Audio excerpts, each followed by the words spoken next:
ಕೈ ಎತ್ತ ಪುಣ್ಯಾತ್ಮ ಸದರ್ಗ ಗ್ರಾಮದೊಳಗ.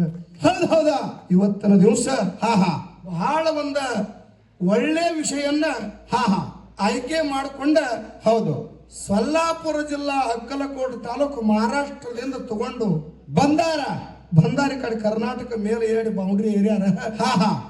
ವಿಷಯನು ಒಳ್ಳೆ ಚಂದ ಇಟ್ಟಾರ.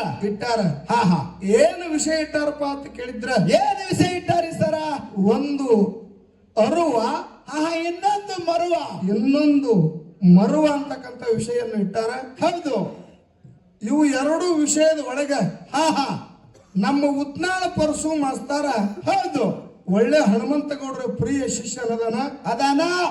ಯಾವ ವಿಷಯ ಹಿಡಿತಾನ ಹಿಡಿಲಿ, ಹಿಡಿದು ಬಿಟ್ಟಿರ್ತಕ್ಕಂಥ ವಿಷಯನ್ನ ಹೆಚ್ಚ ಮಾಡೇ ಮಂಗಳಾರತಿ ಮಾಡ್ತೀನಿ ಅಂತ ಹಿಂಗ ಸೂಕ್ಷ್ಮ ಒಳಗ ಸೂಕ್ಷ್ಮ ಒಂದು ತುಸು ತೋರಿಸ್ಲಾಕತ್ತಾರ ಅವ್ರು. ಹೌದು ತಾವೆಲ್ಲರಿಗೆ ಒಂದು ವಿನಂತಿ ಅದ ಪುಣ್ಯಾತ್ಮರೇ. ಏನಂದ್ರಿಪ್ಪ ವಿನಂತಿ? ವಿಷಯ ಒಂದು ಅರುವ, ಇನ್ನೊಂದು ಮರುವ ವಿಷಯ ಅದ. ಇದ್ರ ಒಳಗೆ ನನ್ನ ಪಾಲಿಗೆ ಯಾವಾಗ ಇರ್ಲಿಪ್ಪ ಅಂತ ಕೇಳಿದ್ರ, ಯಾವಾಗ ಹಿಡಿಬೇಕಂತೀರಿ ಸರ? ಅರು ಅನ್ನೋದು ನನ್ನ ಪಾಲಿಗೆ ವಿಷಯ ಇರ್ಲಿ. ಅರು ಅನ್ನೋದು ನನ್ನ ಪಾಲಿಗೆ ಇರ್ಲಿ. ಇನ್ನ ಮರು ಅನ್ನೋದು ನಮ್ಮ ಗೂಳಿ ಶಿರವಾಳದ ಜೋತು ಮಾರಾಯನ ಪಾಲಿಗೆ ಉಳಿಲಿ. ಯಾಕಂತ ಕೇಳಿದ್ರ, ಯಾಕ್ರಿಪ್ಪ? ಬಹಳ ಅಧ್ಯಾತ್ಮದ ಅನುಭವದ ಜೀವಿಗಳದಾರ ಅವರು. ಒಳ್ಳೆ ವಿಷಯಗಳನ್ನ ತಮ್ಮ ಮನಸ್ಸಿಗೆ ಆನಂದ ಆಗುವಂಗ ಹೇಳ್ತಾರ, ವಿಷಯ ಇವತ್ತು ಮುಟ್ಟಿಸ್ತಾರ. ಜಗತ್ತದ ಒಳಗ ಹೌದು ಪ್ರತಿ ಒಂದು ಮಾನವ ಜೀವಿಗೂ ಅರುವ ಬೇಕರುವನಂತದು. ಅರುವ ಇದ್ರನೇ ಒಂದು ಹುಲ್ಲು ಕಡ್ಡಿ ಅಳಿಗಾಡ್ಲಕ್ ಸಾಧ್ಯ. ಅರಿವು ಇರ್ಲಿಕ್ಕಂದ್ರೆ ಏನು ಮಾಡ್ಲಕ್ ಸಾಧ್ಯನೇ ಇಲ್ಲ. ಇದು ಎಲ್ಲ ನಿಮ್ಗೆ ಸಹಜ ಒಂದು ಮಾತು ಕೇಳ್ತೀರಿ ಕೂತಂತ ಹಿರಿಯರಿಗೆ. ಏನ್ರಿಪ್ಪ ಮಾತ? ಈ ಸದಲಗ ಗ್ರಾಮದ ಪುಣ್ಯವಂತರು ನೀವು ಎಲ್ಲರೂ ಅದಿರಿ. ಇದು ಆರ್ಯಾಣ ಸಿದ್ಧನ ಗುಡಿ. ಹೌದು, ಇದು ನಮ್ಮ ಗುಡಿ ಅದ. ಹೌದು, ಇದು ನಮ್ಮ ದೇವಸ್ಥಾನ ಆದ. ಇದನ್ನ ನಾವು ದ್ವಾಡದ ಮಾಡಬೇಕು, ಇದನ್ನ ಜಗತ್ತದಾಗ ಬೆಳೆಸಬೇಕನ್ನುವಂಥದ್ದು ಅರಿವು ನಿಮ್ಮಲ್ಲಿ ಐತನ. ಎಂತ ಪೌಳಿ ಹುಟ್ಟಿದ ಪುಣ್ಯಾತ್ಮರಿ, ಎಂತ ಪೌಳಿ ಹುಟ್ಟಿದ ಈ ಭೂಮಿ ಒಳಗ. ಹೌದಾ? ಸುಮ್ಮನೆ ಯಾನೋ ಆರಣಿಸಿದ ಬಂದಾನ ನೆನದಾನ ಅವ ಯಾನಕ್ ಮಾಡಲಕ್ಕಂತೇಳಿ ನೀವು ಮರೆತು ಕೂತಿದ್ರಿ ಅಂದ್ರ, ಮರವಿಗೆ ಬಿದ್ದು ಕೂತಿದ್ರಿ ಅಂದ್ರ ಇಂಥ ಪೌಳಿ, ಇಂಥ ಗುಡಿ, ಇಂಥ ಮಂದಿರ ಆಗಲಕ್ಕ ಸಾಧ್ಯನೇ ಇಲ್ಲ. ನಿಮ್ಮ ಎಲ್ಲರಲ್ಲಿನೂ ಅರುವದ.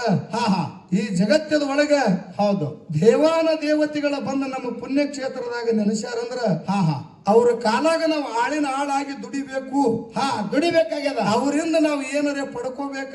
ಹೌದು, ಅವ್ರನ್ನ ಜಗತ್ತದಾಗ ನಾವು ಬೆಳೆಸಬೇಕು ಅನ್ನುವಂತ ಭಾವ ನಿಮ್ಮಲ್ಲಿ ಅರುವ ಹುಟ್ಟ್ಯದನೇ ಇಂಥ ಗುಡಿ ಕ್ಷೇತ್ರಗಳು ತಯಾರ ಆಗ್ಯಾವ. ಇನ್ನ ನಮ್ಮ ಸರಜೋಡಿ ಸಹಕಲಾವಿದ್ರಿಗೆ ಒಂದ ಅರಿವಿನೊಳಗ ಒಂದು ಮಾತು ಕೇಳೋದದ. ಹೌದು, ಏನ್ ಕೇಳಿದ್ರಿಪ್ಪ? ಏನು ಮಾತು ಹೇಳೋದಂತ ಕೇಳಿದ್ರ, ಸಿದ್ದರಾಮ ಸಣ್ಣ ಹುಡುಗ ಸಿದ್ದರಾಮ ನವಣಿ ಹೊಲದಾಗ ಕಿಲ್ಲಾರ ಕಾಯ್ತಿದ್ದ. ಹೌದು, ನವಣಿ ಹೊಲದಾಗ ಕಿಲ್ಲಾರ ಕಾಯುವಂತ ಸಮಯದೊಳಗ ಮಲ್ಲಿಕಾರ್ಜುನ ಬಂದ ಅವನಿಗೆ ಭೇಟಿಯಾದ. ಮಲ್ಲಿಕಾರ್ಜುನ ಅವನಿಗೆ ಬಂದು ಭೇಟಿಯಾಗಿ ಕೇಳ್ತಾನ. ಏನ್ ಕೇಳ್ತಾನ್ರಿಪ್ಪ? ಯಪ್ಪ, ನನಗೆ ಹೊಟ್ಟೆಸ್ತದ, ಅನ್ನ ಮೊಸರ ಬುತ್ತಿ ಉಣಂಗಾಗ್ಯದ, ಅನ್ನ ಮೊಸರ ಬುತ್ತಿ ತಂದು ಕೊಡುವಂದ. ಹೌದು. ಅವಾಗ ಸಣ್ಣ ಮಗ ಸಿದ್ದರಾಮ ಆಯ್ತಪ್ಪ ತರ್ತಿನ ತಿಳ್ಕೊಂಡು ಮನೆಗೆ ಓಡ್ಕೋತ ಓಡ್ಕೋತ ಹೋಗಿ ಅನ್ನ ಮೊಸರ ಬುತ್ತಿ ತರದ್ರೊಳಗ ಮಲ್ಲಯ್ಯ ಮಾಯಾಗಿ ಹೋಗಿದ್ದ. ಹೌದು. ಅವಾಗ ಸಿದ್ದರಾಮ ನವಣಿ ಹೊಲದಾಗ ನಿಂತು ದುಃಖ ಮಾಡಿ ಹೇಳ್ತಾನ. ಹೌದು, ದುಃಖ ಮಾಡ್ತಾನ. ನನಗ ಅನ್ನ ಮೊಸರ ಬುತ್ತಿ ತಗೊಂಡು ಬಾ ಅಂದಿ ಭಗವಂತ. ಹೌದು, ಬರುದ್ರಾಗ ನೀ ಮಾಯಾಗಿ ಹಾದಿ. ಸರಿ, ನಾನ್ ನಿನಗ ಉಣಿಸಲಾರದೆ ಬಿಡುದಿಲ್ಲ. ನನಗೆ ಯಾವಾಗ ಬಂದು ಭೇಟಿಯಾಗಿ ಅನ್ನ ಮೊಸರ ಬುತ್ತಿ ಬೇಡಿದಂದ್ರ ನಿನಗ ಉಣಿಸೇ ತೀರ್ತಿನ ತಿಳ್ಕೊಂಡು ಸಿದ್ದರಾಮ ಹಠ ತೊಟ್ಟು ನಿಂತ. ಹೌದು. ಅವಾಗ ಶ್ರೀಶೈಲಕ್ಕೆ ಕಂಬಿ ಜನ ಹೊಂಟಿತ್ತು. ಮಲ್ಲಯ್ಯನ ನಾವು ತೋರಿಸ್ತೇವೆ ಬಾ ತಿಳ್ಕೊಂಡು ಎಲ್ಲಿಗೆ ಕರ್ಕೊಂಡು ಹೋದ್ರು. ಎಲ್ಲಿ ಕರ್ಕೊಂಡು ಹೋಗ್ತಾರಿಪ್ಪ? ಸಣ್ಣ ಹುಡುಗ ಸಿದ್ದರಾಮನ ಶ್ರೀಶೈಲಕ್ಕೆ ಕರ್ಕೊಂಡು ಹೋದ್ರು. ಅವಾಗ ಶ್ರೀಶೈಲದಾಗ ಹೋಗಿ ತೋರಿಸ್ತಾರ. ಏನಂತ? ಇವನೇ ನೋಡು ಮಲ್ಲಯ್ಯ, ಇವನೇ ನೋಡು ಮಲ್ಲಿಕಾರ್ಜುನ ಅಂದ್ರು. ಅವಾಗ ಅರಿವಿತ್ತು ಯಾರಿಗೆ? ಸಿದ್ದರಾಮಗ ಅರಿವಿತ್ತು. ಇದು ಕಲ್ಲದಂದ. ಹೌದು, ಕಲ್ಲದ. ಇದು ಕಲ್ಲದ. ಹೌದಾ? ನನಗೆ ಭೇಟಿಯಾಗಿ ಅನ್ನ ಮೊಸರ ಬುತ್ತಿ ಬೇಡಿದ ಮಲ್ಲಯ್ಯ ಇವ ಅಲ್ಲ. ಹೌದು, ನನಗೆ ಭೇಟಿಯಾಗಿ ಯಾವ ಅನ್ನ ಮೊಸರ ಬುತ್ತಿ ಬೇಡ ನೋಡು, ಅವನೇ ಬಂದು ಊಟ ಮಾಡ್ಬೇಕು. ಈ ಕಲ್ಲಿನ ಮುಂದೆ ನಾನು ನಿಂದಿರುವುದಿಲ್ಲ ಅಂದ ಸಿದ್ದರಾಮ. ಹೌದು. ಅವಾಗ ಸಿದ್ದರಾಮ ತಿರುಗಾಡ್ಕೋತ ದುಃಖ ಮಾಡ್ಕೋತ ಬಂದು ಹಾ ಕಮರಿ ಕೊಳ್ಳದ ದಂಡಿಗೆ ನಿಂದಿರ್ತಾನ. ಹೌದು. ಕಮರಿ ಕೊಳ್ಳದ ದಂಡಿಗೆ ನಿಂತ ಸಿದ್ದರಾಮ ತಾನ ಏನಂತಾನು ಹೋಯಪ್ಪ? ನೀ ಪ್ರತ್ಯಕ್ಷ ಆಗಿ ಹೌದು ಬಂದ ನನಗ ಅನ್ನ ಮೊಸರ ಬುದ್ಧಿ ಬೇಡಿದ್ದೆ ಕರೆ ಇತ್ತಂದ್ರ ಆ ಅರಿವ ನಿನ್ನಲ್ಲಿ ಇತ್ತಂದ್ರ ಬಂದ ನನ್ನ ಕೈ ಹಿಡಿದು ಎತ್ತಿಕೋಬೇಕು. ಒಂದು ಹೌದು ಇರ್ಲಿಕ್ಕಂದ್ರೆ ಈ ಕಮರಿ ಕೊಳದಾಗ ಹಾರಿ ನಾ ಪ್ರಾಣ ಬಿಡ್ತೇನೆ ತಿಳ್ಕೊಂಡ ಸಣ್ಣ ಹುಡುಗ ಸಿದ್ದರಾಮ ಕಮರಿ ಕೊಳದಾಗ ಜಿಗಿತಿದ್ದ. ಹೌದು. ಅವಾಗ ಸಾಕ್ಷಾತ್ ಶ್ರೀಶೈಲ ಮಲ್ಲಿಕಾರ್ಜುನ ಬಂದು ಅವನ ಎತ್ತಿ ಹಿಡದಾನ.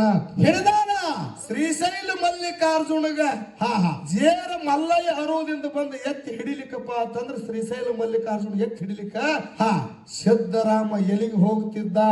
ಹೌದು ಹೌದು. ಒಂದೇ ಒಂದಕ್ಕೆ ಸೆಕೆಂಡ್ ಅವ ಮರ್ತ ಕೂತಿದ್ದಪ್ಪ ಅಂತಂದ್ರೆ ಸಿದ್ದರಾಮ ಪಾತಾಳ ಲೋಕಕ್ಕೆ ಹೋಗ್ತಿದ್ದ. ಇದು ಅರು ಐತರಣ ಜಗತ್ತದೊಳಗೆ ಕೀರ್ತಿ ಅವ್ರದ್ದು ಉಳಿಬೇಕಾಗ್ಯದ. ಇನ್ನು ನಮ್ಮ ಸಿದ್ಧಾಟಿಗೆ ಒಳಗ ಜಬಗೊಂಡ ಗೌಡ ಮತ್ತು ಕನ್ನಬಾಯಿಗೆ ಮಕ್ಕಳಿದ್ದಿದ್ದಿಲ್ಲ. ಹೌದು. ಜಬಗೊಂಡ ಗೌಡ ಮತ್ತು ಕನ್ನಬಾಯಿಗೆ ಮಕ್ಕಳಿದ್ದಿದ್ದಿಲ್ಲ. 12 ವರ್ಷ ಆಯ್ತು.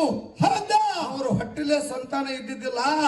ಸಾಕಷ್ಟು ಮಂದಿ ನಿಂದೆದ ಮಾತು ಅವ್ರಿಗೆ ಆಡ್ಲಕತ್ರಿ. ಇವ್ರ ಹೊಟ್ಟಿಲೆ ಮಕ್ಕಳಿಲ್ಲ ಹಿಂಗ ನಿಂದೆದ ಮಾತಾಡ್ಲಾತ್ರು. ಅವಾಗ ಗಂಡ ಹೇಳ್ತಿ ಇಬ್ರು ಕೂಡಿ ವಾಟಾಗಟ್ಟಿ ಮಾಡಿ ವಿಚಾರ ತೆಗೆದ್ರ ಅವರು ಏನತ್ರಿ ಸರ? ಯಾವಾಗ ಇವ್ರು ಹೊಟ್ಟಿಲೆ ಮಕ್ಕಳಿಲ್ಲ ಅಂತೇಳಿ ಮಂದಿ ನಿಂದೆದ ಮಾತಾಡ್ಲಕತ್ತಾರ ಅಂದ್ರ ಈ ಪ್ರಾಣನೇ ನಾವ್ ಇಟ್ಟು ಏನು ಮಾಡುವ ಅಂತ ತಿಳ್ಕೊಂಡು ದುಃಖ ಮಾಡಿದ್ರ ಗಂಡ ಹೇಳ್ತಿ. ದುಃಖ ಮಾಡಿ ಇಬ್ರು ವಿಷ ಕುಡಿಬೇಕಂತೇಳಿ ತಯಾರಾದ್ರು. ಜಬಗೊಂಡಗೌಡ ಮತ್ತು ಕನ್ನಬಾಯಿ ಇಬ್ರು ವಿಷ ಕುಡಿಬೇಕಂತ ತಯಾರಾದ್ರು. ಅವಾಗ ಮುಮ್ಮೆಟ್ಟಿ ಗುಡ್ಡದ ಮೇಲೆ ಇರ್ತಕ್ಕಂತ ಮುತ್ಯ ಅಮೋಘ ಅರುವಾಯಿತು. ಹೌದು, ಅರುವಾಯ್ತು. ಮುಮ್ಮೆಟ್ಟಿ ಗುಡ್ಡದ ಮೇಲೆ ಇರ್ತಕ್ಕಂತ ಮುತ್ಯ ಅಮೋಘ ಅರುವಾಗಿ ದೇವಲೋಕದ ಕೊರವೆಯನ್ನು ಕೊಟ್ಟು ಜಬಗೊಂಡಗೌಡ ಕನಬಾಯಿ ಮನೆಗೆ ಕಳಿಸಿ ಮಕ್ಕಳ ಬೇಕಂದ್ರ ಪಟ್ಟಣಕ್ಕೆ ಹೋಗಿರೆ ಪಟ್ಟಣ ತೆಳಗ ಅರಿಕೆರೆ ಅಮೋಘ ಮಕ್ಕಳ ಕೊಟ್ಟ ಕಳಿವ್ಯಾನ ಅಂತ ಹೇಳಿ ತಂಗಿ ನೀವು ಚಿಂತೆ ಮಾಡಬೇಡ ಯಪ್ಪ, ನೀ ಚಿಂತೆ ಮಾಡಬೇಡ. ಹೌದು, ನಿನಗ ಮಕ್ಕಳು ಬೇಕಂದ್ರೆ ಮುಮ್ಮೆಟ್ಟಿ ಗುಡ್ಡಕ್ಕೆ ಹೋಗು. ಮುತ್ಯ ಅಮೋಘದ ನಿನಗ ಮಕ್ಕಳು ಕೊಡ್ತಾನ ತಿಳ್ಕೊಂಡು ದೇವಲೋಕದ ಕೊರವಿ ಹೇಳ್ದಕ್ಕಾರ ಜಬಗೊಂಡಗೌಡ ಮತ್ತು ಕನಬಾಯಿ ಆ ದೇವಲೋಕದ ಕೊರವಿ ಮಾತು ಕೇಳಿ ಅರು ಹಿಡಿದು ಹೌದು ಮುಮ್ಮೆಟ್ಟಿ ಗುಡ್ಡಕ್ಕೆ ಬಂದು ಮುತ್ಯ ಅಮೋಘದಿಗೆ ಅವರು ಬೇಡ್ಕೊಂಡು ದುಡ್ಕೊಂಡಾರಂತ ಹೇಳಿ ಮಾಧುಲಿಂಗ ಹುಟ್ಟ್ಯಾರ ಅಂತ ಹೇಳಿ ಸಭಾದೊಳಗೆ ನನ್ನ ಸಿದ್ಧದ ಪುಣ್ಯಾತ್ಮರೇ. ಹೌದಾ? ಇಲ್ಲ, ಅಮೋಘದ ಮುತ್ಯ ಅರುವುದಿಂದ ಅವರಿಗೆ ಹೇಳಿಲ್ಲ. ಕೊರವಂಜಿ ಮಾತಿಗೆ ಅವರು ಅರಿವು ಹಿಡಿದು ಮುಮ್ಮೆಟ್ಟಿ ಗುಡ್ಡಕ್ಕೆ ಬಂದಿಲ್ಲ. ಸುಮ್ಮ ಮಾಧವಲಿಂಗ ಹುಟ್ಟ್ಯಾನ ಅಂತೇಳಿ ಸಭಾದಾಗ ಹೇಳಿ ನೀವು ಸಿದ್ಧ ಮಾಡಿದ್ರೆ ಎಲ್ಲಾ ಜನ ಹೂ ಅಂತಂದ್ರೆ ಅವ್ರು ಕೂಡ ನಾನು ಹೂ ಅಲ್ಲಕ್ ತಯಾರ. ಹೂ ಅಲ್ಲಕ್ ಬರ್ತೈತಿ. ಅದಕ್ಕೆ ಇನ್ನು ಬಹಳ ಮಾತಾಡ್ಲಾರ್ದೇನೆ ಹೌದು ಒಂದ 2 ನುಡಿ ಚಾಲ ಹಾಡಿ ನಮ್ಮ ಸರ್ಜೋಡಿ ಸಹಕಲಾವಿದರಿಗೆ ಪಾಳೆ ಕೊಡ್ತನು. ಒಂದು ಹಾಲು ಮತದೊಳಗ ವಿಷಯ ಅವರು ಕೇಳ್ಯಾರ. ನಮ್ಮ ಕಾಕವರು ಹೌದು ಬಹಳ ಮದಗೊಂಡು ಮತ್ತ ನಮ್ಗೆ ಯಾಕಂತ ಕೇಳಿದ್ರೆ ಅವರು ಇಷ್ಟು ಪ್ರೀತಿಯಿಂದ ಹೇಳ್ತಿದ್ರ ಅವರು. ಏನತ್ರಿಪ್ಪ? 1-2 ಸಲ ಫೋನ್ ಹಚ್ಚದಾಗ ಹೇಳಿದ್ರ ಅವ್ರು ಸರ ಹೌದು ನಾವು ಅಮೋಘ ಮಾರ್ಗದವರು ನೀವು, ನಾವು ಮದಗೊಂಡ ಮುತ್ತನ ಪ್ರಿಯ ಶಿಷ್ಯರದೀವು. ಹೌದು, ಖರೆ ಮದಗೊಂಡ ಮುತ್ತನ ಶಿಶು ಮಕ್ಕಳು ನಾವು ಇದ್ರು ಅಮೋಘ ಮಾಳಿಂಗರಾಯ ನಾವು ಒಟ್ಟ ಭೇದ ಮಾಡಿಲ್ಲ. ಈ ಸದ್ಯ ನೀವು ಬಂದ್ರು ನಿಮಗೂ ನಾವು ಭೇದ ಮಾಡೋದಿಲ್ಲ. ನಾವು ಮದಗೊಂಡ ಮುತ್ತನ ಶಿಶು ಮಕ್ಕಳ ಕರೆ ಆ ಧರ್ಮ ಬಿಟ್ಟು ಇನ್ನೊಬ್ಬರಿಗೆ ಬಂಧಗಳನ್ನೇ ಅವರಿಗೆ ಚುಚ್ಚಿ ಮಾತು ಹೇಳೋದು, ಇನ್ನೊಂದು ಪಡೆ ಕೆಡಬೇಕನ್ನೋದು, ನಮನೇ ಎತ್ತಿಡಿಬೇಕನ್ನೋಂತ ಭಾವ ನಮ್ಮ ಸದಲಗ ಗ್ರಾಮದಾಗ ಯಾರಿಗೂ ಇಲ್ಲ ಅಂತ ಹೇಳಿ ಅವ್ರು ಹೇಳ್ಯಾರ ಪುಣ್ಯಾತ್ಮರೇ. ಇಂಥ ಭಾವ ನಿಮ್ಮಲ್ಲಿ ತಿಳ್ಕೊಂಡು ಮತ್ತೊಂದ್ಸಲ ನಿಮ್ಗೆ ಎಲ್ಲರಿಗೂ ನಮಸ್ಕಾರ ಮಾಡುವುದು ಇವತ್ತಿನ ದಿವಸ. ಹೌದು. ಅದಕ್ಕ ಒಂದು ಪ್ರಶ್ನೆ ಕೇಳ್ಯಾರ ಅವರು ನಾವು ಕೂಡ ಊಟ ಮಾಡುವಂತ ಸಮಯದೊಳಗೆ ಅದು ಬಹುತೇಕ ಮೊಬೈಲ್ ಟ್ರ್ಯಾಕ್ ಆಗಿ ಅದು ವಿಷಯ ಕರೆಕ್ಟ್ ಆಗಿ ಕೇಳಿಲ್ಲ, ಅವ್ರಿಗೇನು ಕೇಳಿಲ್ಲ, ನನಗೂ ಕೇಳಿಲ್ಲ. ಅದು ಮುಂದಿನ ಸಂಧಿಗೆ ಏನು ವಿಷಯ ಅನ್ನೋದು ನಮ್ಮ ಸರ್ಜೋಡಿ ಸಹಕಲಾವಿದರು ಗೋಳಿ ಶೇರವಾಳದ ಜ್ಯೋತು ಮಾರಾಯರು ಹೇಳ್ತಾರ. ಮತ್ತೆ ಪ್ರಶ್ನೆ ಮಾಡಿದ್ರಪ್ಪ ಅಂತಾರ ಭಗವಂತ ನನಗೆ ಎಷ್ಟು ನಿಲುಕಿಸಿದಟ್ಟ ಹೇಳದ ಉತ್ತರ ಕೊಡ್ಲಾಕ ಪ್ರಯತ್ನ ಮಾಡ್ತೀನಿ ಅಂತಕ್ಕಂಥ ಮಾತನ್ನ ಹೇಳಿ ಈಗ ಬಹಳ ಮಾತಾಡಲಾರ್ದೇನೆ ಬಾರಾಮತಿ ಗೌಡ್ರು ಬಾರಾಮತಿಗೆ ಬರಗಾಲ ಬಿತ್ತು. 700 ಕಿಲಾರಗಳನ್ನು ತಿರ್ಕೊಂಡು ಜಾತ ಜ್ಯೋತಿ ಜಕ್ಕಪ್ಪ ಮಾಳಪ್ಪನ ಕರೆಕೊಂಡು ಬಾರಾಮತಿ ಗೌಡ್ರು ಬಾರಾಮತಿಯನ್ನು ಬಿಟ್ಟು ಬಂದ್ರು. ನಿಮ್ಮ ನೀವರಿಗೆ ಭೂಮಿ ಸಂಗಮನಾಥನ ಮುರಿ ಒಳಗ 700 ಕಿಲಾರಗಳನ್ನು ಕಾಯುವಂತಹ ಸಮಯದೊಳಗೆ ಅರಸ ತುಕ್ಕಾಪುರಗೌಡಗ ಮೋಸ ಆಯ್ತು. ಹೌದ ಅವಾಗ ಬೆಲ್ಲಾಳಗೌಡ ಸೋಮರಾಯ ಹಾ, ಹಾ. ಶಾಣ ಭಾವನ ಗುಡದಾಗ ಕೂತು ಯಾವ ಪ್ರಕಾರವಾಗಿ ದುಃಖ ರೋಜನ ಮಾಡ್ತಾನ ಅನ್ನುವಂತಹದ್ದನ್ನ ಹಾ ಹಾ ಒಂದು 5 ನುಡಿ ಚಾಲ ಹಾಡಿ ಹಾಡಿ ಸಹಕಲಾದ್ರಿ ಪಾಳೆ ಕೊಡು ಕೊಡೋನು